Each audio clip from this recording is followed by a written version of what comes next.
ഇനി കാസർകോട്ടേക്ക് പടന്നക്കാട് മറിഞ്ഞ LPG gas tanker മാറ്റുന്നതുമായി ബന്ധപ്പെട്ട് കാഞ്ഞങ്ങാട് മേഖലയിൽ ഇന്ന് കുറേ അധികം നിയന്ത്രണങ്ങൾ ഏർപ്പെടുത്തിയിട്ടുണ്ട്. 3 വാർഡുകൾക്ക് ജില്ലാ കളക്ടർ പ്രാദേശിക അവധി കൊടുത്തു. വീടുകളിൽ ഗ്യാസ് സിലിണ്ടർ ഉപയോഗിക്കാനോ പുകവലിക്കാനോ പാടില്ലെന്ന കർശന നിർദ്ദേശമുണ്ട്. മറ്റു വിവരങ്ങളുമായി അരുൺ പാറയ്ക്കൽ ചെയ്യുന്നു കാസർഗോഡ് നിന്ന്. Arun, good morning. യഥാർത്ഥത്തിൽ ഈ ടാങ്കർ ലോറി എപ്പോൾ മാറ്റാൻ കഴിയുമെന്നാണ് വിശ്വാസം? ശരിക്കും ജനങ്ങളെല്ലാം അറിഞ്ഞോ ഇത്തരം നിയന്ത്രണങ്ങളൊക്കെ ജില്ലാ കളക്ടർ ഏർപ്പെടുത്തിയിട്ടുണ്ടെന്നുള്ള കാര്യം?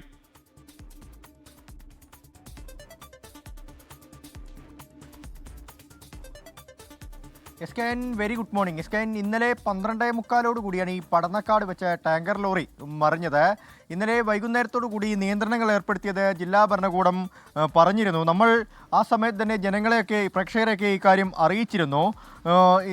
ഈ വാഹന ഗതാഗതമാണ് പ്രധാനമായും നിയന്ത്രണമുള്ളത്. കാഞ്ഞങ്ങാട് നിന്ന് നീലേശ്വരത്തേക്ക് പോകുന്ന വാഹനങ്ങൾ പുതിയ കോട്ടയിൽ നിന്ന് കല്ലൂരാവി വഴി പോകണമെന്ന് അറിയിച്ചിട്ടുണ്ട്.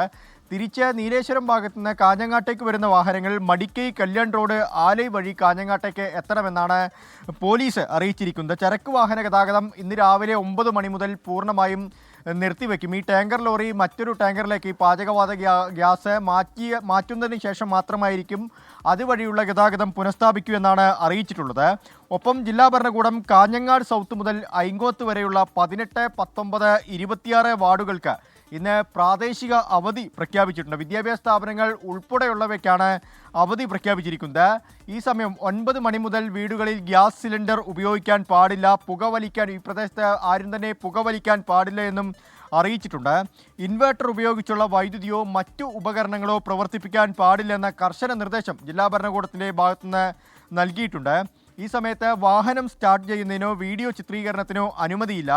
പ്രദേശത്ത് പൊതുജനങ്ങൾക്കുള്ള പ്രവേശനം പൂർണ്ണമായും നിരോധിച്ചിട്ടുണ്ട്. ടാങ്കർ സുരക്ഷിതമായി ഉയർത്തുന്നതുവരെ വൈദ്യുത ബന്ധം വിച്ഛേദിക്കുമെന്നും അറിയിച്ചിട്ടുണ്ട്.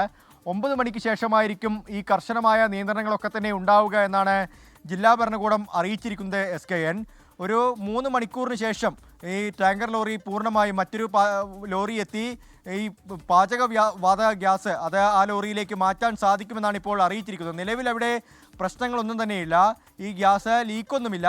പക്ഷേ നിയന്ത്രണങ്ങൾ ഏർപ്പെടുത്തിയിട്ടുണ്ട്. അതീവ ശ്രദ്ധ വേണമെന്നാണ് ജില്ലാ ഭരണകൂടം അറിയിച്ചിരിക്കുന്നത്.